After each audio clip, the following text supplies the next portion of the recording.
Good day, summoners. Welcome to first looks at these legends. We've got all legends revealed currently, and between me and you, some of these are definitely going to change between now and when reveals are finally finished in about 10 days.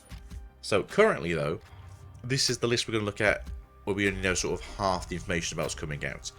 Right now, some of these decks look really fun and interesting, and then some of these decks don't look that great. So let's just go with what we know. So first of all, everyone's favourite Mr. 4, Jinzo.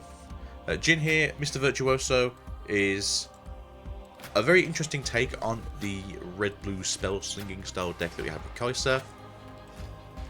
It's more of a plan for later kind of deck, which I think is a really good archetype for a spell-slinger deck. I'll spend lots of stuff now, I'll get it back later as a reprieve. So overall, like the idea. And that is, when you play a spell, if you spend 4 or more, you may banish it, which, it's used, right? You're in red and blue, you can't really get those spells back, so you might as well just get rid of them. Then, if there are 4 spells banished with me, put each in its trash, we're going to trash anyway, channel 4 runes and draw 1, which overall, in my opinion, is just a very solid card. I can honestly see this being here right now. And the only reason I'm saying it's here right now, rather than on any other lists currently, is just because we kind of have all the stuff that we know about Jhin and all the spells that Jin's really going to be using right now. He's going to be using some of those old red spells that are very powerful. He's going to be using some of those new spells of his own, which are also very quite powerful. But overall, very solid deck. I don't think it's going to be broken, and I don't think every single round is going to be just Jhin, Jhin, Jhin. But I honestly think it's pretty darn good from what we've seen now without the additional costing of spells currently. Now, with that being said, let's go into our next little fella, which is Mr. Rengar, the Pride Stalker. Now, I like Rengar. I think Rengar's a very cool character. I'm sure you've probably heard this story from me before. When I first started League, I started Jungle. The very first time I ever played, I played as Warwick. If you know what old Warwick was like, it's very easy to jungle with Warwick. You go and you bite things, you heal, and if it really matters, you just walk around doing Warwick things, which is still very similar to today. The second time I played League, which was a few months later, I was playing Rengar, and I thought Rengar was Warwick. And let me tell you now, when you're first starting playing the game at like level 3 or 4, people did not help you jungle at the start of the game. So I think I was like level 3 by the time the rest of the game was like level 7. So Rengar. When you play a unit, give a unit +1 might for this turn. That's pretty cool in my opinion. 1 might isn't too broken, and it's not a exhausted ability, which kind of makes this maybe more broken over time, especially as when you play a unit, give it +1, and then you can do that multiple times, especially if you've got cheaper units. Red and orange isn't the weirdest colour for this here. We've obviously just had that big dragon come out, which I don't think Rengar's going to play, but I quite like the idea of body and fury going in the direction of let's make things stronger, let's keep things big and strong, let's keep them mighty, let's keep going, let's keep pushing things. With that being said, she's not in those colours. But overall, Rengar, I think, is a really good deck, but I don't think he's currently where he needs to be. I'm not a massive fan of this experience thing, and Rengar himself doesn't seem to be an experience-based body deck currently, unlike the other body decks. But I want to see a few more things come out for Rengar. I want to see like what his spells do. Are we going to get a bowler? Do the bowlers stun? Do the bowlers push something back and you get to jump on someone for free? I need to see what Rengar's kit is, essentially, to see, like, is he actually that good? His ultimate should be very good. He should basically ready himself and then attack something twice or whatever, or like double his might for 1 attack. But he's a crazy cat, so let's see how it goes. But needs more reveals, in my opinion, and I think he could be really good, but we're not there just yet. Especially with what Orange has in store, with buff spells, with first mates, getting things going. It's definitely not the worst situation to be in.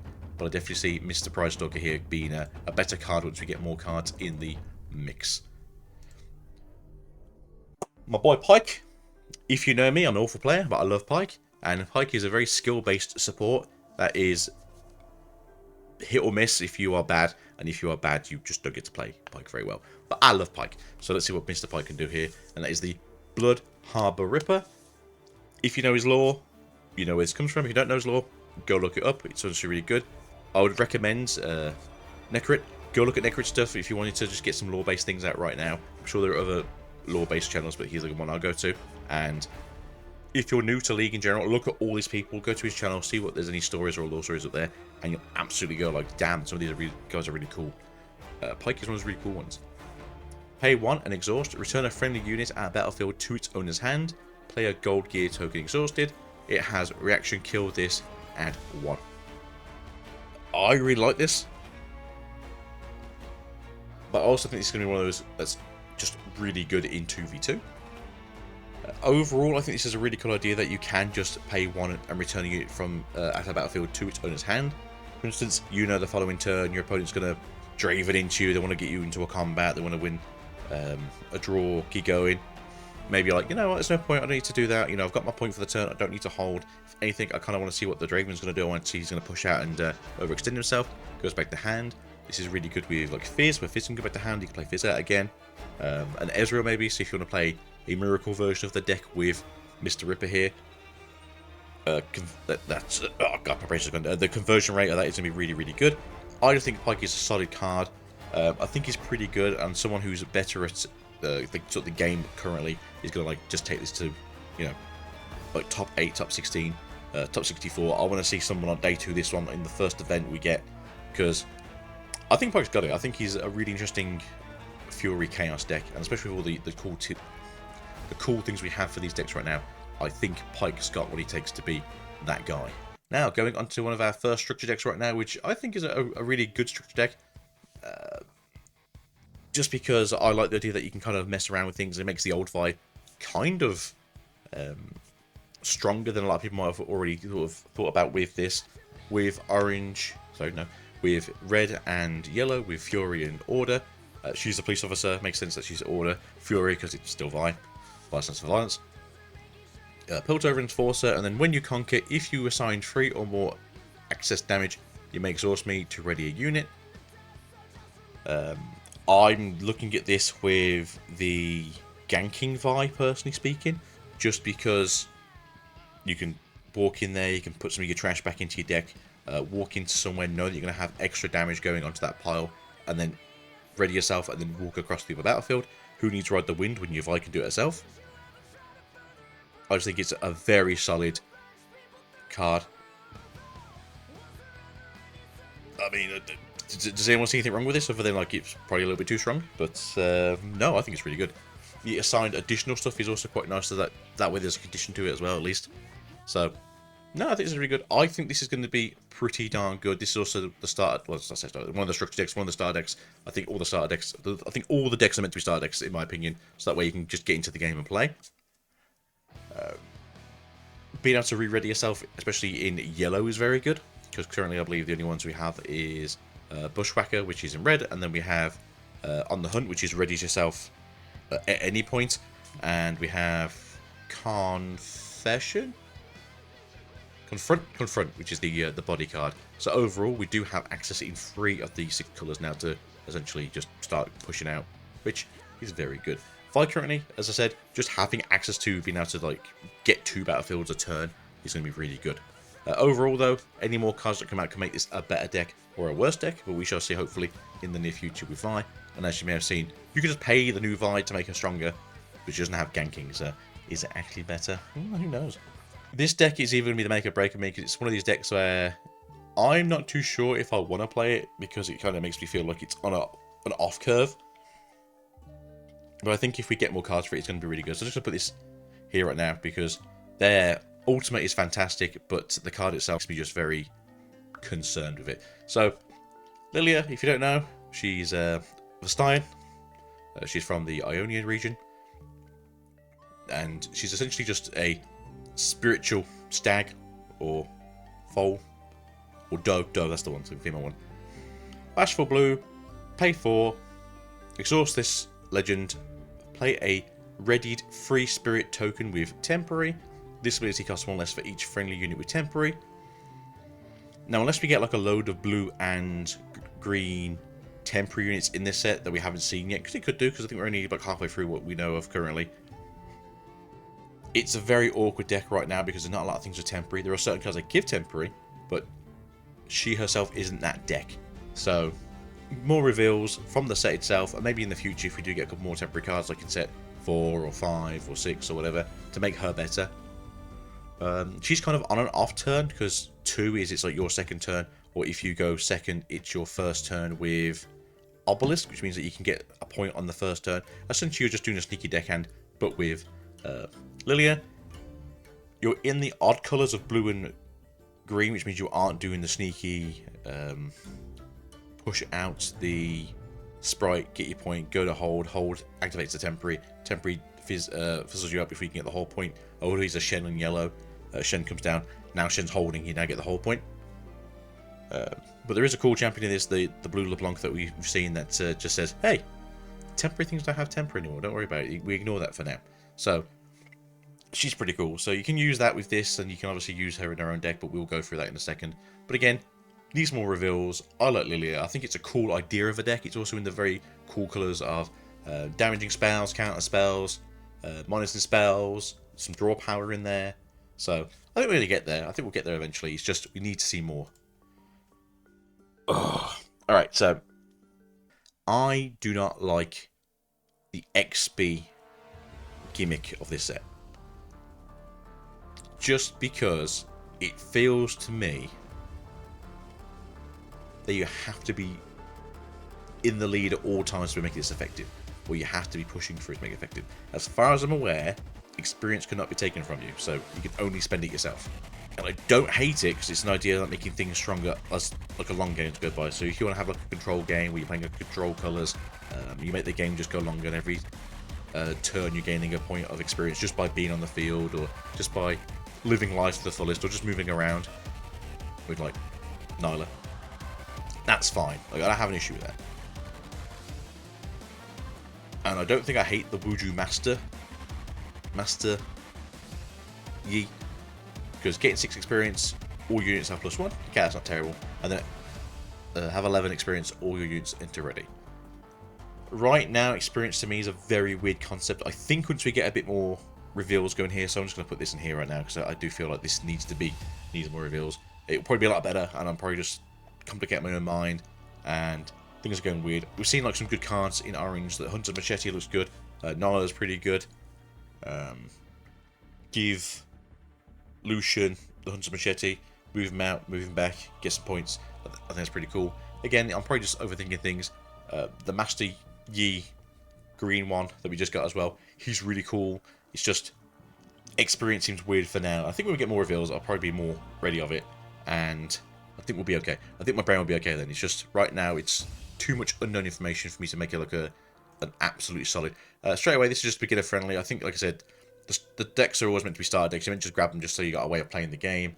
And Vex just seems to me like when you and ally hold, you may exhaust me to draw 1. We know that they want us to play more 2v2 formats, which is fine. I have no problem with that. Multiple formats are really good at playing decks that don't necessarily need to have meta synergy, but can have just synergy with each other.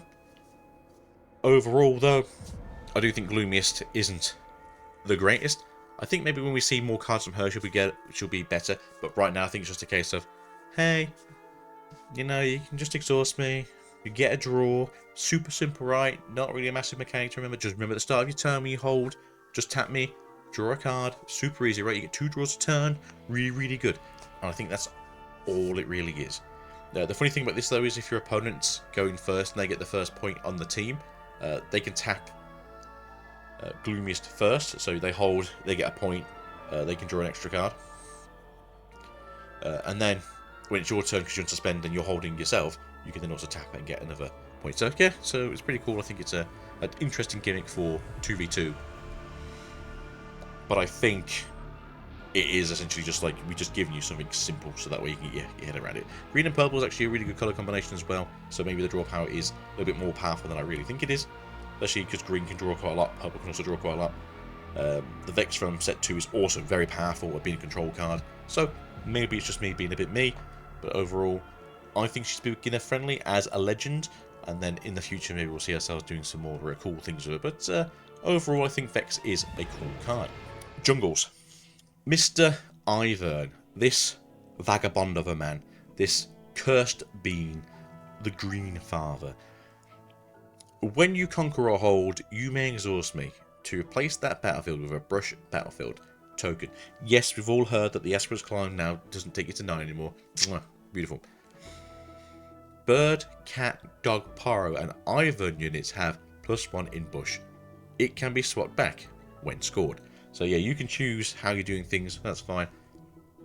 I like that it makes a mechanic based upon a legend, which I think is really cool. Which is very strange because I just said I hate experience. But just because the brush is more of it's a conditional effect rather than like having to play a different game plan. We need more birds, cats, dogs, and Pyros. Currently, there is not a lot of birds, cats, dogs, and Pyros in yellow and green. So in yellow you got daring and lonely and shield Pyros. So you have 9 there, so it's not terrible. Cats, we have Yumi now, as we saw earlier today, and the mutated Melsa, which is actually a really good card.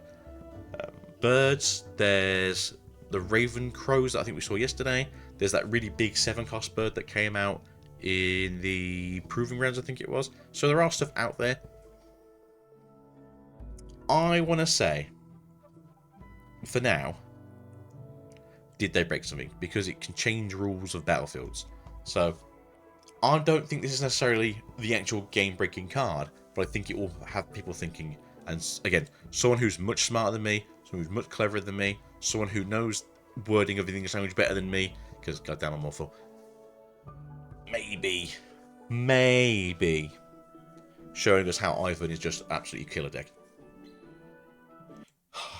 Down to Deanna. So this is a cool card. Obviously, if you've seen the streams, you know that I have the Lillia and the Deanna mat, which means that me and Jake at some point are probably going to play these together just to be like, hey, it's the next mission match, blah, blah, blah, blah. Scorn of the Moon, reaction, exhaust, add 1, spend this energy only during showdowns. So essentially, combat magic time. So this can be for fight or flights, this can be for rebukes, this can be for switcheroos, this can be for damaging spells, this can be for whatever you want, whatever you got. It could be for her new abilities because she's got both the ult and her sickle ability, so are both really good as well. So she's essentially the newer Kai'Sa, just in better colours in my opinion. So overall, I think she's going to be pretty good. I don't think she's broken. By the way, none of these are like an order pattern where I think they're going to be like better than anyone else. It's just I think they're just solid cards already. We know what they're going to do. We know what they want to do, and there's nothing currently making me think anything otherwise. And then we go on to number 10, which I think is actually the only one that's going to be going into the 5th round today, and that is LeBlanc. LeBlanc the Deceiver is an absolutely crazy card, in my opinion, just because it's messing with temporary, it's changing the dynamic of how the game wants to work, it's duplicating cards, so essentially you can have 6 of a card in the deck. It means that if you pay for that stupidly expensive card to get down the field, if it survives, you can always just temper it into it and just go, I have 2 of these now, walk into battlefields to have fun.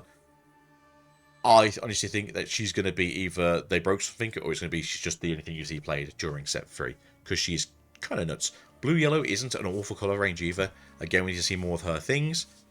But I think already just from how good blue and yellow already is, plus the few things we know about her, plus what she can do, plus her blue epic champion is just crazy. Again, with that what we were saying earlier about Lillia, you put her in the Lillia deck and then all the things are temporary.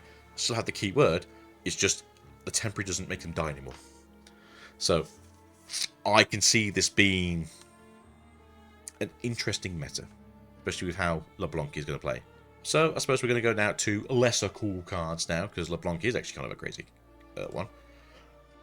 Mr. Kha'Zix, Mr. Void Reaver. Body and Chaos. I don't like this legend. I think it's just a bit too simple. But I think it's because it's also in a weird spectrum of things where it needs to be more reveals again. Maybe it will be broken if we see like what the purple Kha'Zix does. Maybe it will be broken if we see some new Void things that benefit from the buff system or the XP system. I'm going to say it needs more reveals. Again, I think the XP system is probably going to be really cool. It's just it needs something else to sort of like go through the back of my head. Just to be able to get like my hands around it. But yeah, when you want to come back, gain experience, it's really cool. Obviously, you know there's movement stuff to gain experience. We know there's when you hold, you get experience for certain items. So we know that XP isn't just like we have to fight. We are getting other things from it. but you can spend it and give a buff to a unit. That's what I don't like. I don't like the fact that this is spend one, get a buff, when other things are spending ruins, which isn't so bad, or they can just pop a buff to get another buff, or they can just go onto the battlefield kind of thing with Arena's Brawl. What was it? The bar one, whatever it is. Arena's Bar. Or spend 2 experience, move an exhausted friendly unit from the battlefield to the base. Now, I like this one. Having a 2-cost fight or flight on your own thing is pretty good. It's not reaction, though, so it is a case of you walk in there, you do your thing, and then you can bring it back to base. Maybe if it was X speed, I'd like it more. Overall, there's probably something here that my brain isn't thinking about. Maybe it's a case of, hey, I need to move something in, beat up a battlefield, know that I'll survive and conquer it, but I'm not going to hold it. I'm going to bring it back for 2 experience. That way, my giant set stays for another turn. My Garen maybe stays for another turn. That Mind Splitter can stay for another turn. Because sometimes it's a case of you want the tempo, right? So you want to go in there, do your thing, tempo it back out. It's now sitting back in the base. And then on the following turn, you can either go take another battlefield, or you can walk into a contested battlefield, maybe. So, overall, again, needs more reveals. We get a few more units. We get a few more gears, maybe. We get a few more spells. Maybe then I'll be happy with it. And then maybe the experience thing is out of my head. And it's actually a really good mechanic. And then finally, everyone's favourite miniature, good old Poppy. So, Keeper of Hammers. Poppy's got an interesting story. She's been around for a long time. She's essentially wants to figure out who this hammer belongs to. She's gone around the whole of Valoran, not Runeterra, just the continent, trying to figure out who does this hammer belong to. Spoiler, it's her hammer. She just doesn't really understand that she's actually honourable enough to have the hammer as her own. But when you hold, gain experience, so it's doing the opposite of Kha'Zix in this situation. Kha'Zix is when you fight, you get experience. For Poppy, it's when I basically stand on my ground, I get experience. Spend 3, draw 1. I don't know how I feel about that. I think 3 experience for 1 draw might be expensive, especially when other things are just breathing. But maybe experience is going to be a lot easier than I think it is. And again, I think Poppy's going to be a case of she's going to be pretty good, but only once we know what else is coming out. We have seen her champion, which we don't know if it's a true champion yet, if it's like someone putting something together going like, ha, isn't this funny? If that is actually her champion, then I will turn around and go, actually, Poppy's absolutely broken insane. Ignore what I was thinking. Shoot the boss. Walk in there and take everything that you want. But overall, this is where I'm staying here on day 3 of the reveals that we've had, mostly. We've still got like half a day's reveal still, so this could even change by the time I posted it. But here is the rundown. Blanc, I think she's going to be super meta. She's going to be everywhere. She's going to basically turn the game on its head, kind of like how Ezreal has.